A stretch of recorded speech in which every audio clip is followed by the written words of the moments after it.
Hello दोस्तों, इस video में समझेंगे भारत एक उष्णकटिबंधीय जलवायु वाला क्षेत्र है। ये महत्वपूर्ण टॉपिक है। पीटी के साथ मेंस में भी क्वेश्चन ये पूछा जाता है। समझ गए?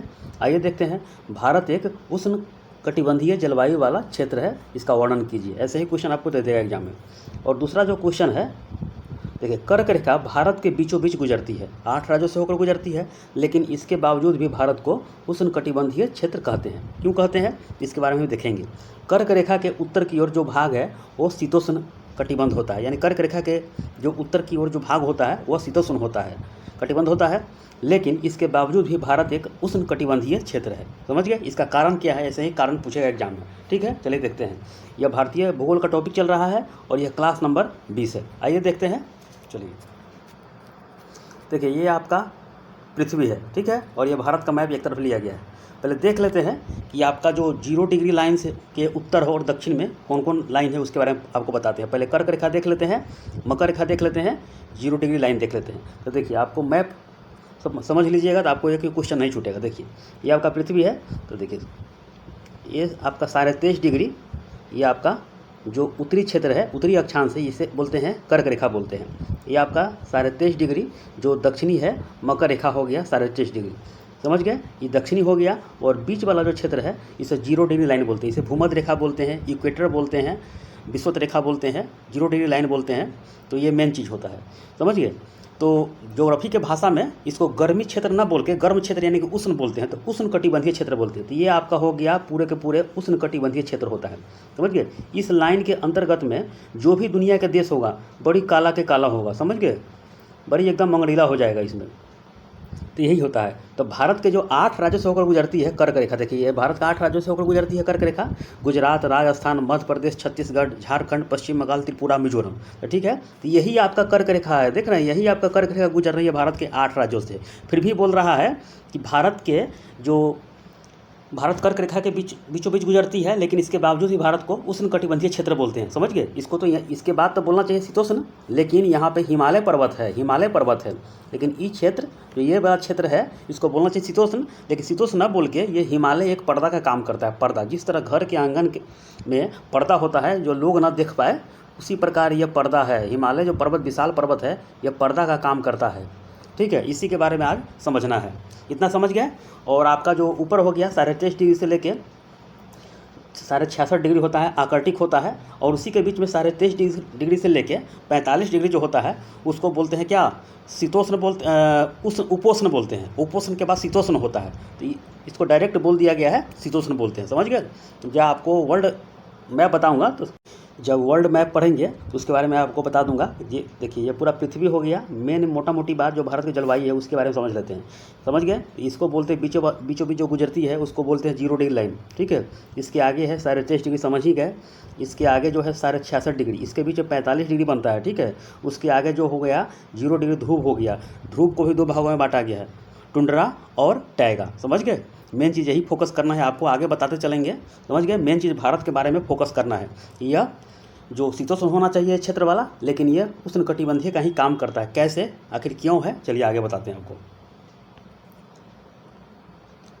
देखिए, क्वेश्चन है, कर्क रेखा भारत के बीचों बीच गुजरती है, लेकिन इसके बावजूद भी भारत को उष्णकटिबंधीय क्षेत्र कहते हैं। कर्क रेखा के उत्तर की ओर जो भाग है वो शीतोष्ण कटिबंध है, और मकर रेखा के जो दक्षिण की ओर जो भाग है उसे शीतोष्ण बोलते हैं। समझ गए? लेकिन इसके बावजूद भी भारत एक उष्णकटिबंधीय क्षेत्र है। ये तो जाहिर सी बात है कि ये पृथ्वी हो गया, बीचों बीच 0 डिग्री हो गया। इस क्षेत्र में 23.5 डिग्री मकर हो गया, नीचे वाला मकर, ऊपर हो गया कर्क हो गया। समझ गए? कर्क हो गया। इस बीच में जो क्षेत्र बनता है उसे उष्णकटिबंधीय क्षेत्र बोलते हैं। लेकिन भारत में सभी को उष्णकटिबंधीय क्षेत्र क्यों बोलते हैं? भारत में आगे जो आपका है, देखिए ये जो क्षेत्र है, ये जो क्षेत्र, इसके आगे भी भारत निकल चुका है। समझ गए? कर्क रेखा से भी आगे है। कर्क रेखा में जो 8 राज्यों गुजरती है, आपको मैं बता दिया हूँ कि गुजरात, राजस्थान, मध्य प्रदेश, छत्तीसगढ़, झारखंड, पश्चिम बंगाल, त्रिपुरा, मिजोरम। लेकिन इसके आगे भी भारत का जो राज्य है वो शीतोष्ण न होकर उष्णकटिबंधीय क्षेत्र क्यों है? आइए उसका कारण बताते हैं आपको। चलिए देखिए, इसका कारण यह है कि गौर से समझिएगा, मैप से समझ लीजिएगा, आपको कभी दिक्कत नहीं होगा। इसका कारण यह है कि भारत के उत्तरी सीमा पर हिमालय विशाल पर्वत है। मैप देख लीजिए, भारत के जो उत्तरी सीमा पर, समझ गए, हिमालय जैसी विशाल पर्वत श्रृंखला है। हिमालय की उपस्थिति के कारण साइबेरिया, यानी कि साइबेरिया जो है इस क्षेत्र में देखिएगा, ये वर्ल्ड वाला देखिएगा, तो साइबेरिया जो क्षेत्र है ऊपर, साइबेरिया ऊपर वाला है, भारत के मैप के अनुसार चलिएगा, साइबेरिया है, ये रसिया का पार्ट है, रूस के पूर्वी भाग, यहाँ बर्फीली जगह है। इसी के साइड में आगे देखिएगा तो बैकाल झील है, दुनिया की सबसे मीठी पानी की झील है, गहरी, समझ गए, गहरी मीठी पानी की झील है ये बैकाल झील है, यानी कि चाइना के कोना से ऊपर भी लगा हुआ है उसका भाग, समझ गए। इसके ऊपर तिब्बत है, इसके ऊपर चाइना है, ये सब समझ लीजिएगा मैप में, वर्ल्ड में जब बताऊंगा वर्ल्ड मैप आपको समझ में आ जाएगा। तो हिमालय की उपस्थिति के कारण साइबेरिया, यानी कि रूस के पूर्वी भाग बोलते हैं, साइबेरिया हो गया, और चीन में चलने वाली बहुत ही ठंडी जो ध्रुवीय हवा है भारत में प्रवेश नहीं करती है, भारत में प्रवेश नहीं करती। अगर प्रवेश करती, अगर हिमालय पर्वत नहीं होता तो इस क्षेत्र में देखते हैं जो बिहार, उत्तर प्रदेश, जो पंजाब, दिल्ली जितने भी हैं सब के सब लोग मर जाते, ख़त्म हो जाते। यहाँ पर कोई जनसंख्या भी नहीं होता, क्योंकि बहुत ये झेल नहीं पाता। अचानक से आपके पास टेम्परेचर माइनस में चला जाए, अगर मान लीजिए कि 40 डिग्री सेल्सियस है, अचानक माइनस में चला जाए, 0 डिग्री पे चला जाए तो हालत ख़राब हो जाएगा, यानी कि आपका हार्ट अटैक हो सकता है, मृत्यु भी हो सकती है, समझ गए। तो अचानक से अगर जलवायु है 30-35 साल के अध्ययन करता है, अगर ये अचानक से यहाँ पे ठंडी चलने लगे तो हालत ख़राब हो जाएगा, समझिए, स्थिति ख़राब हो जाएगा। यही इसीलिए देखिए कि ध्रुवीय हवाएं भारत में प्रवेश नहीं कर पाती है। ये जो मैप एक बार और समझ लीजिए, जितना ज्योग्राफी में समझिएगा, जितना कल्पना कीजिएगा उतना बेटर हो जाएगा। देखिए ये जो इधर से हवा आती है, इधर से हवा, ये प्रवेश नहीं कर पाती है, समझ गए, प्रवेश नहीं कर पाती, क्योंकि यहाँ हिमालय जैसी विशाल पर्वत श्रृंखला है, यहाँ विशाल पर्वत श्रृंखला है, इसीलिए इस एरिया के लोग सेफ रहते हैं। अब समझ में आया? चलिए आगे बताते हैं आपको है। तो साइबेरिया जो रूस के पूर्वी भाग है और चीन में चलने वाली बहुत ही ठंडी जो ध्रुवीय हवाएं है भारत में प्रवेश नहीं कर पाती है, भारत में प्रवेश नहीं कर पाती है, जिस कारण भारत में वास्तविक शीत ऋतु नहीं पाई जाती है, शीत ऋतु नहीं पाई जाती है। हिमालय स्पष्ट रूप से जलवायु विभाजक की भूमिका निभाता है, अर्थात हिमालय के उत्तर में शीतोष्ण जलवायु पाई जाती है। हिमालय के उत्तर में, यानी कि ये क्षेत्र में यहाँ न होकर, आपके ये क्षेत्र में न होकर, हिमालय के उत्तर में शीतोष्ण जलवायु रेखा पाई जाती है, समझिए, शीतोष्ण क्षेत्र यह पाई जाती है हिमालय के उस पार। ये इसीलिए हिमालय को बोलते हैं जलवायु विभाजक बोलते हैं, क्योंकि इस क्षेत्र में ये ठंडा नहीं आ पाता है। अब समझ में आ गया होगा। चलिए अब आगे देखते हैं। हिमालय स्पष्ट रूप से जलवायु विभाजक की भूमिका निभाता है, अर्थात हिमालय के उत्तर में शीतोष्ण जलवायु पाई जाती है। उत्तर में ये हिमालय हो गया, इसके उत्तर में शीतोष्ण जलवायु पाई जाती है, यानी कर्क रेखा भारत में जलवायु विभाजक की भूमिका नहीं निभाता है। जो भारत के 8 राज्यों से गुजरती है ये नहीं निभाता है, क्योंकि शीतोष्ण यहाँ पर प्रभाव नहीं पड़ता है, हिमालय के उस पार शीतोष्ण का प्रभाव पड़ता है। अब समझ में आएगा। इसके विपरीत हिमालय एक अच्छे जलवायु विभाजक की भूमिका निभाता है, जिसके चलते शीतोष्ण जलवायु हिमालय के उत्तर में ही सीमित होता है। जो हिमालय हो गया इसके उत्तर में ही यहाँ पर सीमित होता है, रह जाता है, वहीं पर रह जाता है, क्योंकि हिमालय के इस पार नहीं आ पाता है इस साइड में, समझ गए। हिमालय के दक्षिण में अर्थात पूरे भारत में उष्णकटिबंधीय जलवायु पाई जाती है, यही कारण है।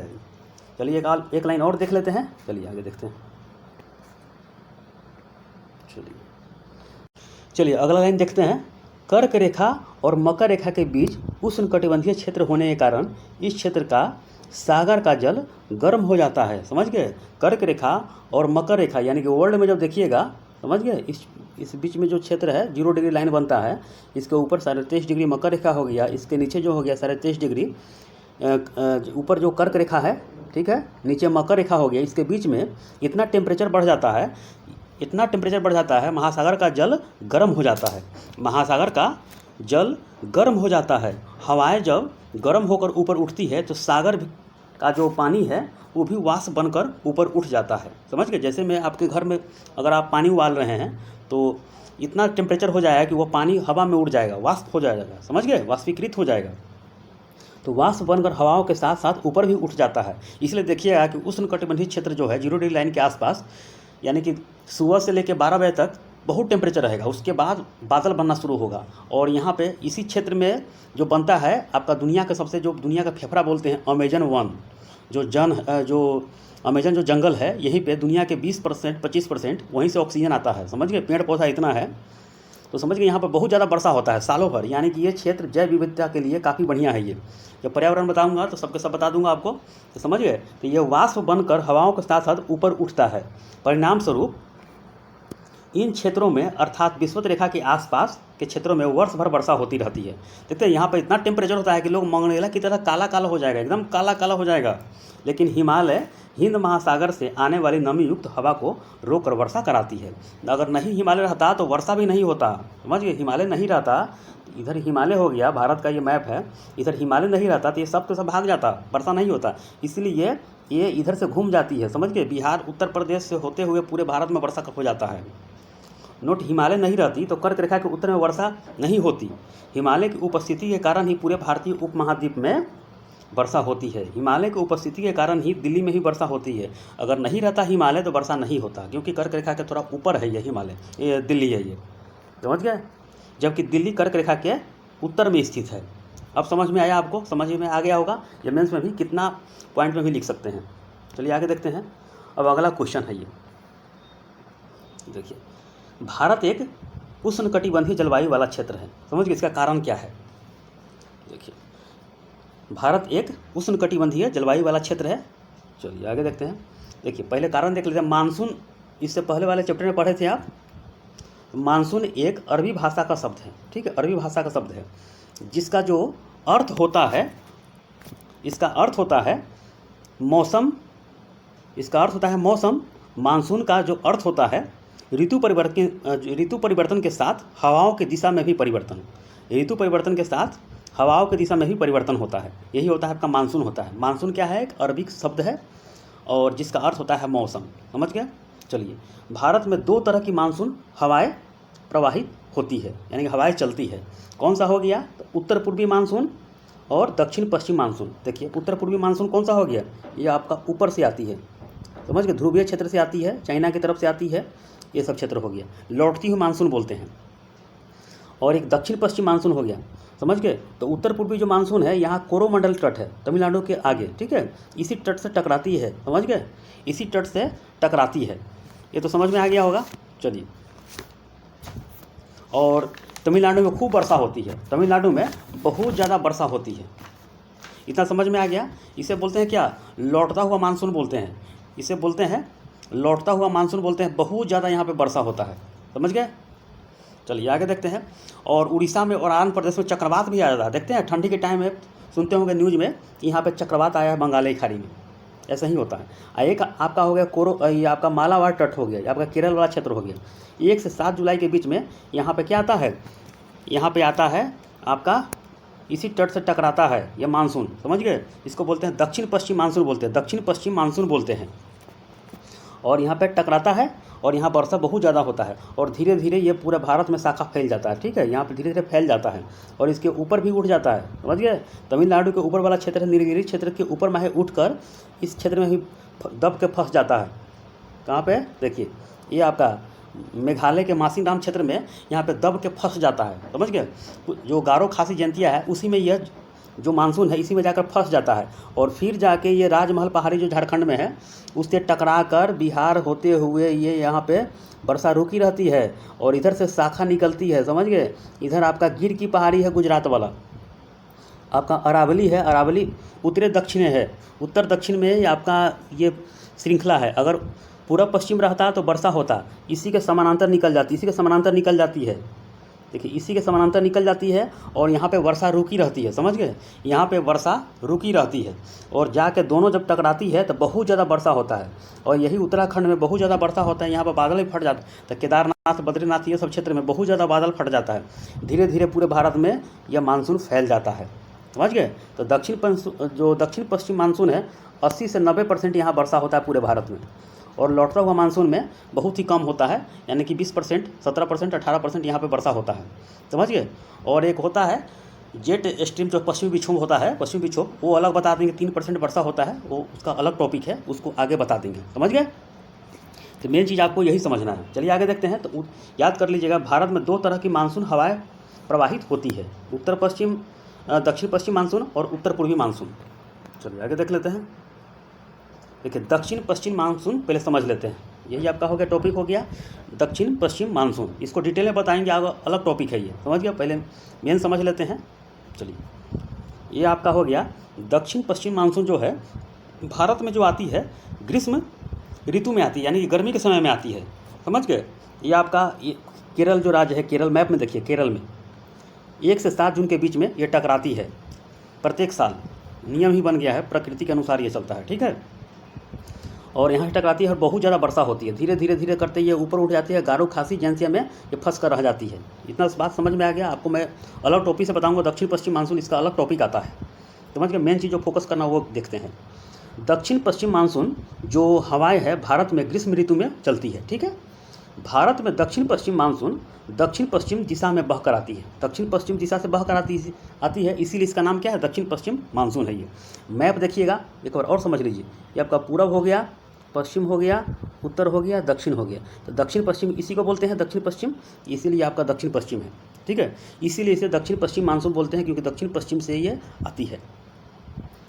दक्षिण पश्चिम मानसून हवाएं जो है ग्रीष्म ऋतु में हिंद महासागर से बहकर आती है। नीचे जो है इसका क्षेत्र हिंद महासागर क्षेत्र है, वहीं से बहकर आती है और भारत में लगभग 80 से 90% वर्षा कराती है, ठीक है। दक्षिण पश्चिम मानसून पूरे भारत में वर्षा कराती है, अतः इससे साबित होता है कि भारत एक उष्णकटिबंधीय जलवायु वाला क्षेत्र है। अगर इधर शीतोष्ण यानी देखिए कर्क रेखा बीच में है, देखिए कर्क रेखा मैप से समझिए, कर्क रेखा बीच में है, ये शीतोष्ण वाला क्षेत्र है, लेकिन यहाँ पे वर्षा नहीं होना चाहिए। लेकिन यहाँ पे वर्षा क्यों होती है, यहाँ से जाती है एक शाखा और यहाँ से घूमकर हिमालय पर्दा के काम करता है, और पर्दा के काम करते हुए इस क्षेत्र में सारे के सारे क्षेत्र में वर्षा होती है, दिल्ली से लेकर हर क्षेत्र में, समझ गए। मेन चीज़ यही फोकस करना है। पूरे भारत में फैल जाती है मानसून। गुजरात में गिर की पहाड़ी पूरा पश्चिम में यहाँ पर बहुत टकरा के वर्षा होती है। मेन चीज़ यही फोकस करना है, ठीक है। इसीलिए भारत एक उष्णकटिबंधीय मानसूनी जलवायु वाला देश है। अब अगला टॉपिक है उत्तर पूर्वी मानसून। उत्तर पूर्वी जो मानसून है ऊपर से आती है, ध्रुवीय क्षेत्र से आती है, चाइना की तरफ से आती है, साइबेरिया की तरफ से आती है। आइए देख लेते हैं। जो हवाएं शीत ऋतु में भारत में उत्तर पूर्व दिशा से आती है, उत्तर पूर्व आपका फिर मैप समझिए, पूर्व पश्चिम उत्तर दक्षिण, उत्तर पूर्व आपका यही हो गया, इसी क्षेत्र से आती है, इसी क्षेत्र से आती है, ठीक है। उसे हम उत्तर पूर्वी मानसून कहते हैं। चलिए, उत्तर पूर्वी मानसून केवल ठंडी के दिनों में आती है। उत्तर पूर्वी मानसून जो है केवल ठंडी के दिनों में आती है। एक समझ लीजिए, आपको मैं समझा देता हूँ, जब वर्ल्ड मैप होगा उसमें भी आपको बताऊँगा, पहले समझ लीजिए।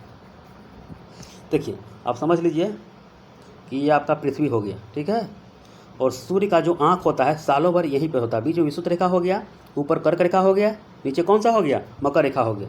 इसी के बीच में सालों भर आपका सूर्य का आँख होता है।